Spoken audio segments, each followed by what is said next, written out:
Vinieron un martes, la familia Morales, con papeles que hicieron desaparecer 70 años como escarcha matutina. Don Esteban observaba desde su porche mientras medían su tierra con instrumentos láser. Su tierra, el suelo que su padre había bendecido con oraciones y sudor, la tierra que su madre había besado cuando finalmente pagaron la deuda en 1967. Suscríbete y comenta desde dónde estás mirando. Veamos hasta dónde viaja esta historia. El abogado se lo había explicado 3 veces, hablando despacio como si los 82 años de Esteban le hubieran robado la comprensión y no solo la audición. Una disputa de límites de 1952, documentos recién descubiertos, un juez que nunca había tocado tierra en su vida. La familia Morales no lo miró mientras plantaban sus estacas. Bien podría haber sido un espantapájaros, un fantasma, algo ya desaparecido. Su hija Beatriz había conducido desde la ciudad esa mañana, su Mercedes reluciendo como un cuchillo. Había intentado abrazarlo, pero él se había apartado, observando a los extraños medir su legado en metros y grados. Deberías haberme llamado antes, papá. Podríamos haber luchado contra esto. No dijo nada. ¿Qué había que luchar?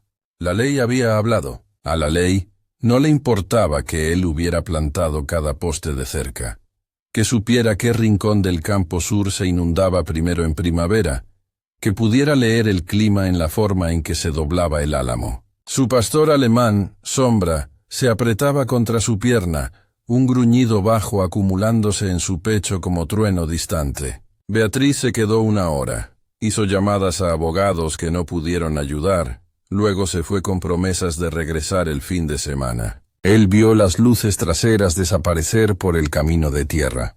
Su hijo Marco ni siquiera había llamado. Demasiado ocupado con su empresa tecnológica en California. Demasiado ocupado siendo alguien que nunca había tenido tierra bajo las uñas. Esteban entendía. Sus hijos se habían convertido en gente de ciudad. Cosas translúcidas que vivían en torres de cristal. Habían olvidado lo que significaba pertenecer a la tierra en lugar de simplemente poseerla. La notificación de desalojo le daba 30 días. La familia Morales se mudó a su casa el día 15.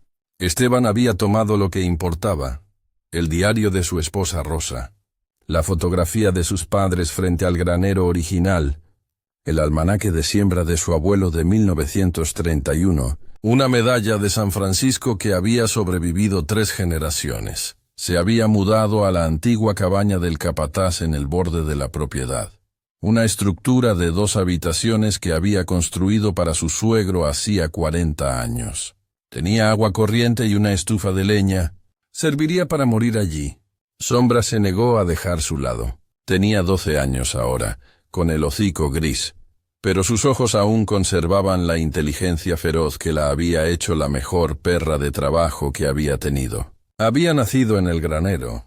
Había pasado su vida patrullando el perímetro, persiguiendo zorros de los gallineros, alertándolo de extraños mucho antes de que llegaran a la puerta. Ahora yacía cada noche a través de la entrada de la cabaña como si estuviera custodiando la última pieza del reino que importaba. La primera semana en la cabaña, Esteban apenas se movió. Se sentaba en la silla de madera que Rosa había restaurado el año antes de que el cáncer se la llevara, mirando la pared, sintiendo que su cuerpo se convertía en lo que siempre había amenazado con convertirse: solo peso, solo masa ocupando espacio. Sus manos, antes capaces de parir terneros y reparar motores y construir muros de piedra que duraban generaciones, ahora temblaban cuando intentaba abrir un frasco de café instantáneo. Sombra lo trajo de vuelta. Arañaba la puerta al amanecer, quejándose, insistente. Cuando él la ignoraba, ladraba. Fuerte, urgente, como cuando algo iba mal. Salió tambaleándose en camiseta interior para encontrarla rígida, mirando hacia el antiguo corral, la estructura que la familia Morales ya había comenzado a desmantelar para madera de desecho. «¿Qué pasa, vieja?». Ella ladró de nuevo y luego echó a correr. La siguió porque no había nada más que hacer, porque quedarse quieto se sentía como ahogarse, porque la perra nunca le había mentido en 12 años y no podía decir lo mismo de ningún humano que hubiera conocido. Le dolían las rodillas. Su cadera hacía clic con cada paso. La mañana era fría, principios de noviembre, el cielo de ese tono particular de gris que prometía la primera nevada en días. Podía olerla venir. Su cuerpo se había convertido en un instrumento meteorológico, las articulaciones hinchándose antes de la lluvia, los senos nasales ardiendo antes de la nieve. Sombra se había detenido en la esquina más alejada del corral, cerca de la vieja base de piedra, cavando furiosamente. La tierra volaba entre sus patas en grandes arcos. Jadeaba, obsesionada, ignorando sus órdenes de detenerse. «¡Ya! ¡Suficiente!», siguió cavando. Él se arrodilló a su lado, gimiendo mientras sus rodillas crujían, y miró dentro del agujero. Al principio solo vio tierra oscura y rica, luego algo más, la esquina de algo de madera. Su corazón, ese motor cansado, comenzó a martillar. Cavó con las manos. La tierra estaba fría, ligeramente húmeda, oliendo a minerales y décadas. Sus dedos encontraron el borde de una caja, tal vez de 45 centímetros de ancho. Trabajó con cuidado, como su padre le había enseñado a excavar rocas de los campos sin dañar las hojas del arado.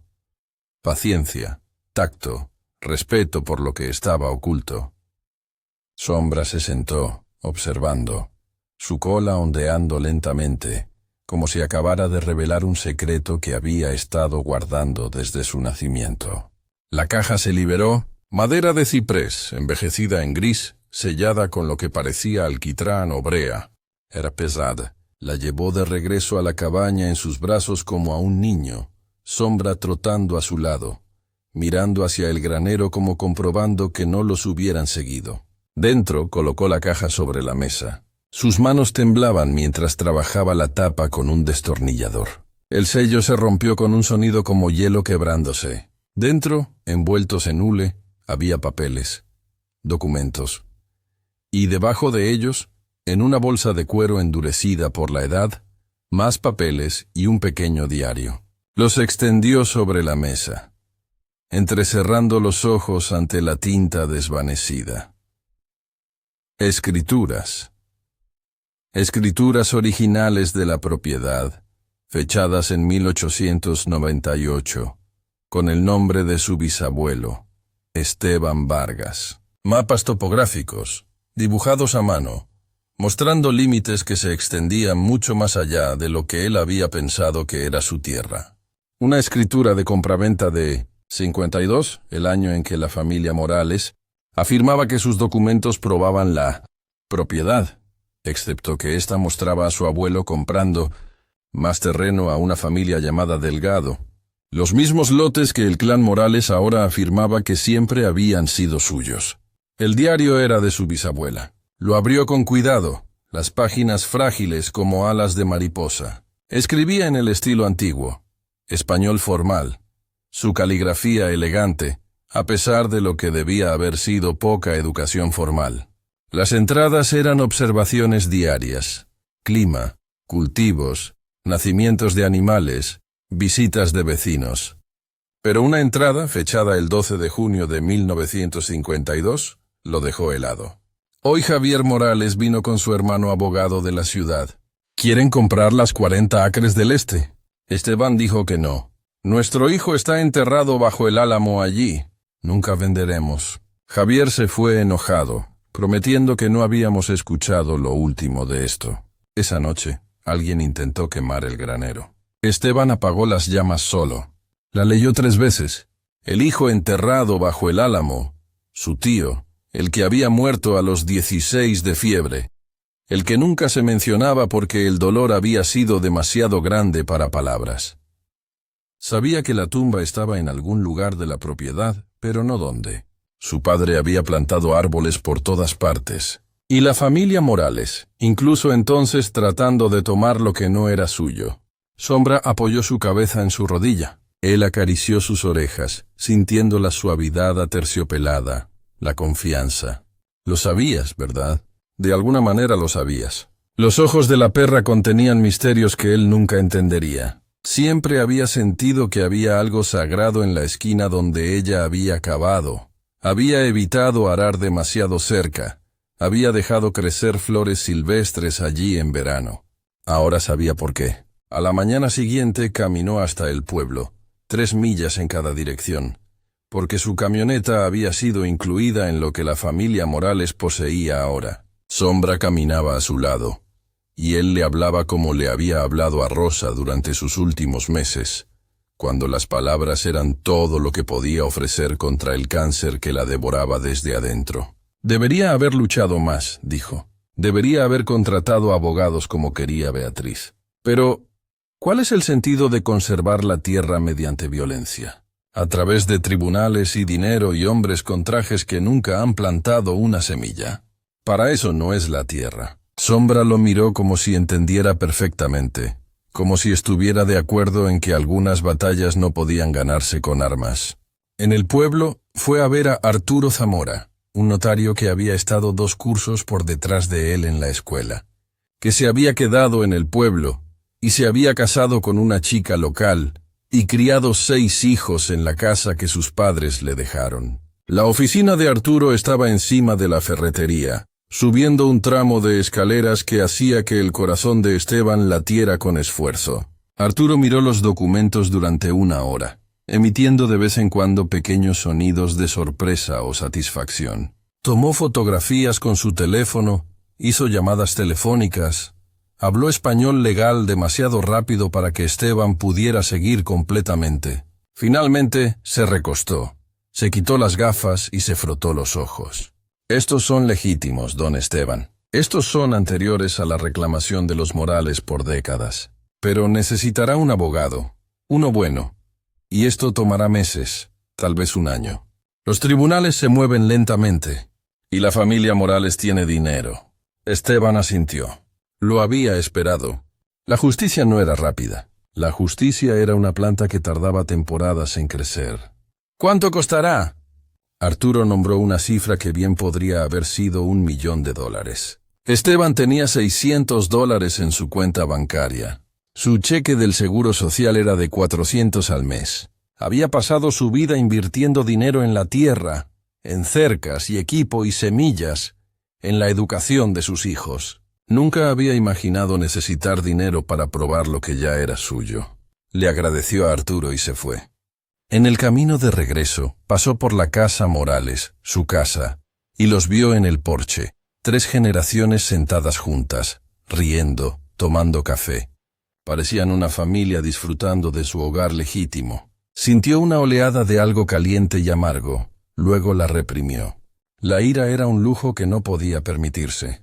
Quemaba energía que necesitaba para sobrevivir. De vuelta en la cabaña, se sentó con el diario de Rosa, leyendo sus entradas de los últimos meses. Ella había escrito sobre el jardín, sobre la esperanza de ver una primavera más, sobre querer que Esteban encontrara paz después de que ella se fuera. Había escrito: «La tierra no nos pertenece, mi amor. Nosotros le pertenecemos a ella. Recuerda eso cuando me haya ido. La tierra te cuidará si la escuchas». Entonces no lo había entendido. Ahora tal vez comenzaba a hacerlo. Esa noche soñó con su bisabuela. Estaba de pie en el corral, vistiendo las faldas largas de las fotografías antiguas, su cabello en una trenza por la espalda. Estaba señalando el álamo, el que había crecido enorme y antiguo en el campo oriental, y pronunciando palabras que él no podía oír pero que entendía en sus huesos. Cava más profundo. La verdad va más abajo de lo que crees. Se despertó antes del amanecer, Sombra ya de pie, quejándose en la puerta. Los instintos del perro eran más agudos que sus sueños. Se vistió y la siguió a la mañana gris, la escarcha crujiendo bajo sus botas. Ella lo condujo de regreso al corral, al agujero que había cavado, y comenzó a cavar de nuevo, más profundo esta vez. Se unió a ella usando una pala de la cabaña. Sus hombros protestaban con fuerza. Su espalda baja enviaba relámpagos por la columna. No le importaba. Había algo ahí abajo, algo que importaba más que el dolor. A 2 pies de profundidad, la pala golpeó algo que no era tierra. Retiró la tierra con las manos, los dedos ardiendo por el frío, y encontró una caja metálica, más grande que la primera, sellada con remaches. Le tomó 1 hora abrirla. Dentro había más documentos, pero también algo más. Fajos de billetes antiguos, anteriores a la década de 1960, aún crujientes en su envoltura protectora. Y debajo de ellos, una carta dirigida a mis descendientes. Quienquiera que encuentre esto. La carta era de su bisabuelo, fechada en 1960, escrita en la caligrafía cuidadosa de un hombre que había aprendido a escribir de adulto. Soy viejo ahora, y no viviré mucho más. Enterré esto aquí porque la familia Morales nunca ha dejado de intentar tomar lo que construimos. Son poderosos. Tienen abogados y amigos en el gobierno, pero no tienen la verdad. Los documentos en la primera caja prueban nuestra propiedad sin ninguna duda. El dinero aquí proviene de la venta de nuestro rebaño de ganado en 1959. Es para gastos legales, para la lucha que sabía que eventualmente llegaría. No dejes que ganen mediante intimidación. No dejes que borren nuestro nombre de esta tierra. Sangramos por este lugar. Enterramos a nuestros hijos aquí. Es tierra sagrada, y ningún papel creado por mentirosos puede cambiar eso. Esteban se sentó en la tierra helada y lloró. No de tristeza, sino por la abrumadora presencia del amor que se extendía a través de décadas, de antepasados que habían anticipado este momento, que habían dejado armas para una batalla que no vivirían para ver. Su bisabuelo lo había sabido, lo había preparado, había confiado en que, eventualmente, alguien lucharía. Miró a Sombra, que lo observaba con esos ojos antiguos. «Tenemos que hacer esto», dijo. «Tenemos que luchar». La perra ladró una vez, agudo y claro, como diciendo, «Obviamente». ¿Qué creías que estaba cavando? El dinero, cuando lo contó, era suficiente. Más que suficiente, su bisabuelo había sido un hombre rico para los estándares de su época, y había convertido esa riqueza en justicia futura. Esteban lloró de nuevo, pensando en el sacrificio que esto representaba, la seguridad que este dinero podría haber comprado para sus bisabuelos en sus últimos años, entregada para que alguien a quien nunca conocerían pudiera mantener su posición. Llamó a Beatriz. Ella contestó en el primer timbre, su voz tensa por el estrés de la ciudad. «¿Papá? ¿Está todo bien?» Le contó todo. Ella guardó silencio tanto tiempo que él pensó que la llamada se había cortado. Luego dijo con la voz cargada, «Estaré allí mañana. Traeré a Marco. Él necesita ver esto. Los dos lo necesitamos». Esa tarde, caminó hasta la casa Morales y llamó a la puerta. Eduardo Morales respondió. Un hombre de unos 50 años, grueso alrededor de la cintura, con un reloj caro. Sus ojos eran cautelosos. «Don Esteban, ¿qué puedo hacer por usted?»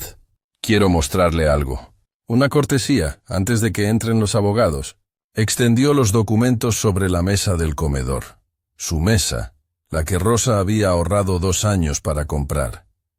La familia Morales se reunió alrededor. Eduardo, su esposa, su padre, sus 2 hijos adultos.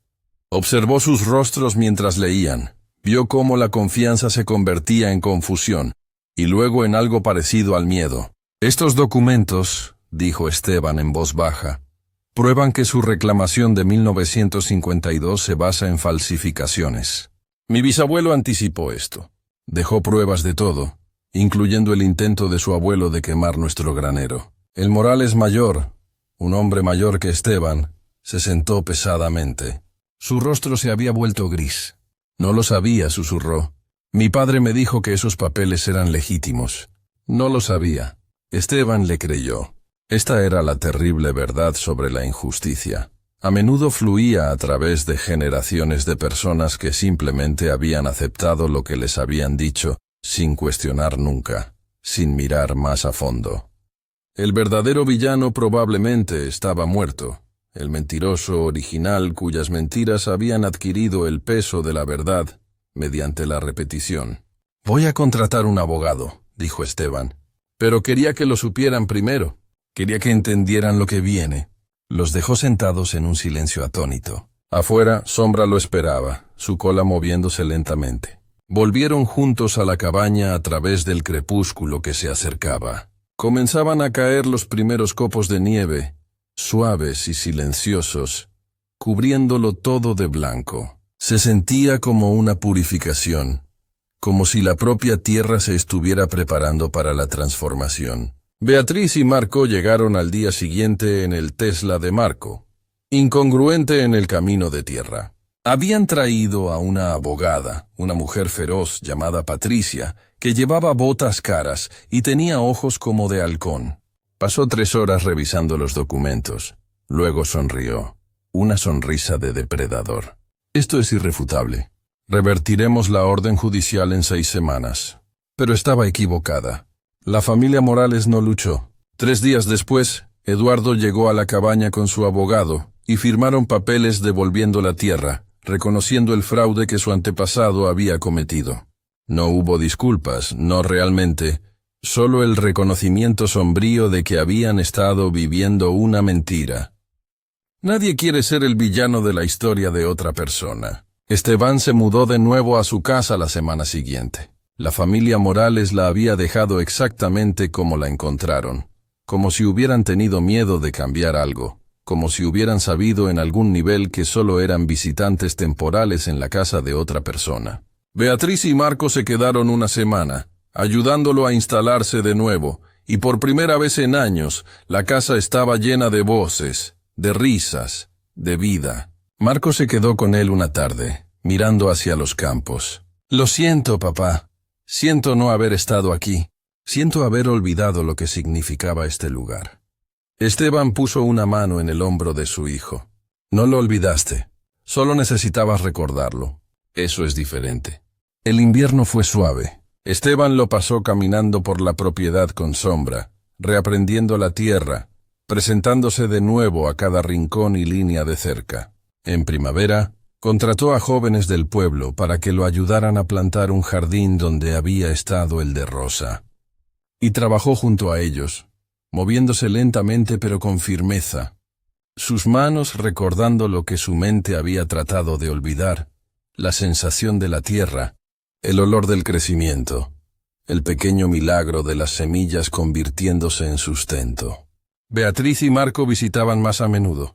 Traían a sus familias, niños de ciudad, que miraban a las gallinas como si fueran animales exóticos, que chillaban de alegría cuando encontraban huevos en el gallinero. Esteban observaba a sus nietos descubrir lo que sus padres habían abandonado, y veía el ciclo completarse.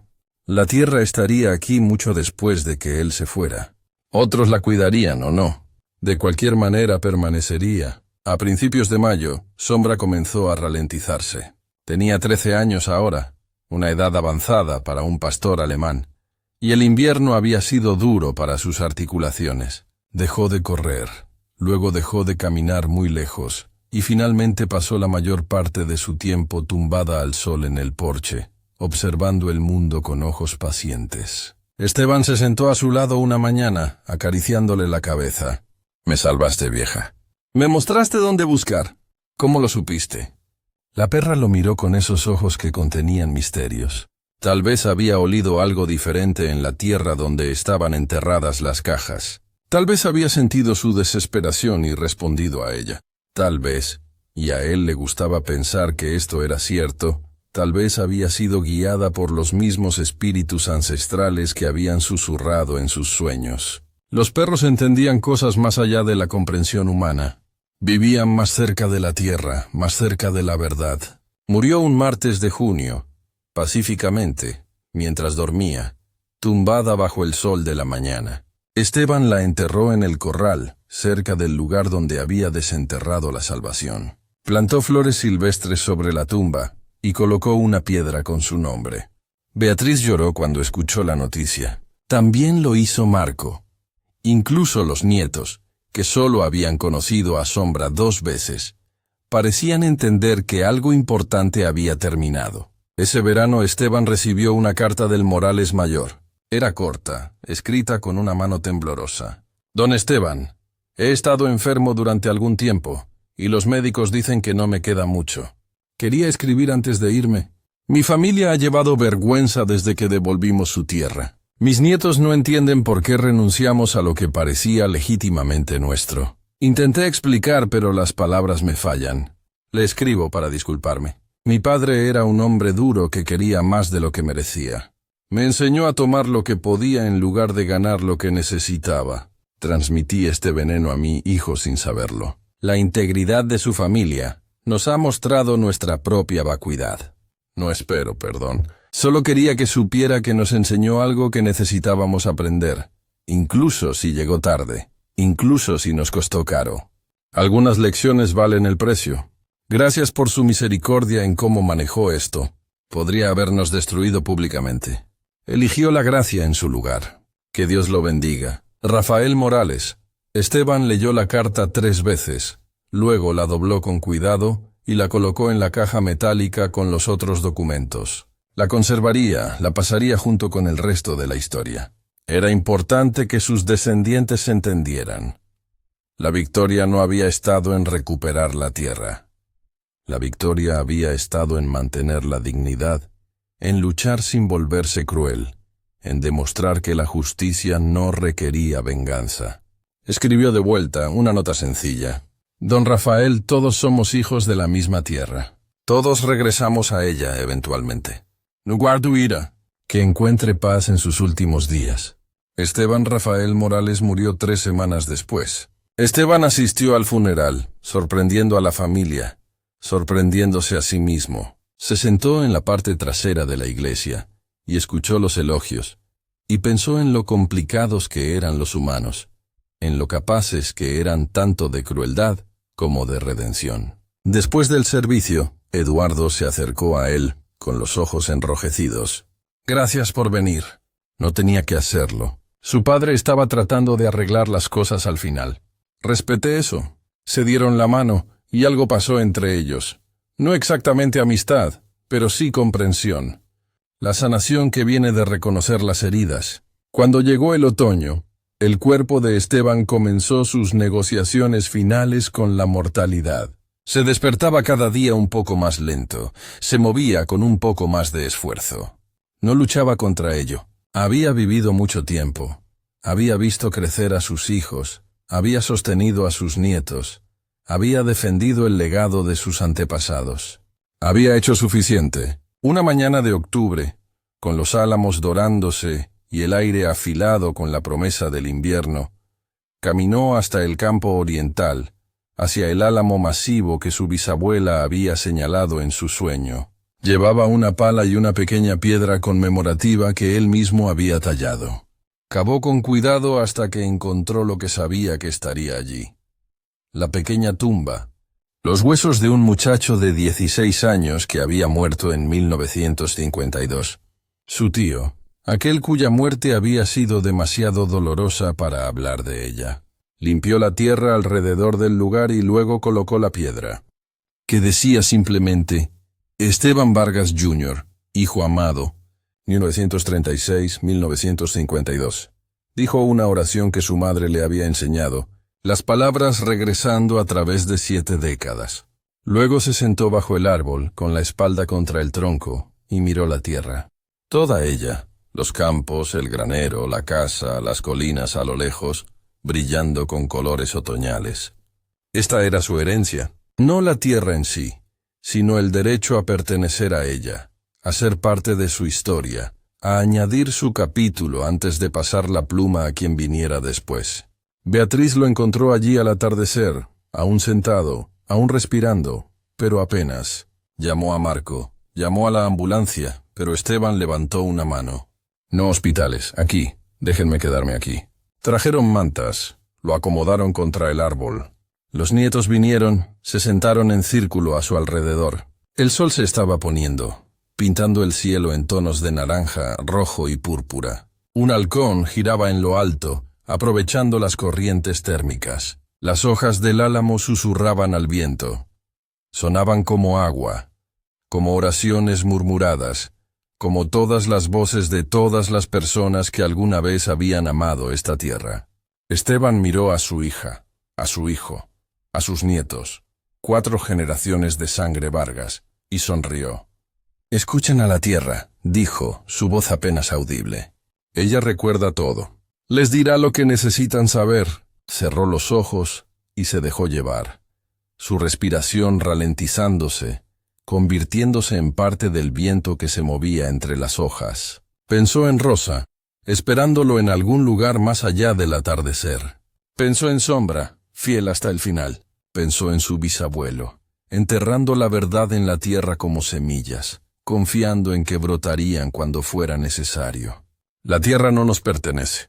Nosotros le pertenecemos a ella. Murió cuando la última luz se desvanecía, rodeado de su familia, enraizado en la tierra que le había dado vida, retornando ahora a la tierra que lo transformaría en algo nuevo. Lo enterraron 3 días después, no en el cementerio del pueblo sino aquí, junto a su tío, bajo el álamo. Beatriz y Marco vendieron sus casas en la ciudad y regresaron, comprometiéndose a cuidar la tierra como lo había hecho su padre. Los nietos aprendieron a plantar, a cosechar, a leer el clima en el comportamiento de las aves y el olor del viento. Y a veces, en la madrugada, antes de que el sol saliera por completo, quienes vivían allí veían una sombra moviéndose por el corral. Una forma que parecía un perro. Patrullando el perímetro, aún guardando, aún leal, aún vigilando el suelo sagrado donde la verdad había sido enterrada y cuando más se necesitaba, revelada. Pasaron los años. La historia se volvió leyenda, contada en reuniones familiares, transmitida como enseñanza. Los documentos fueron enmarcados, colgados en la casa como recordatorio y advertencia.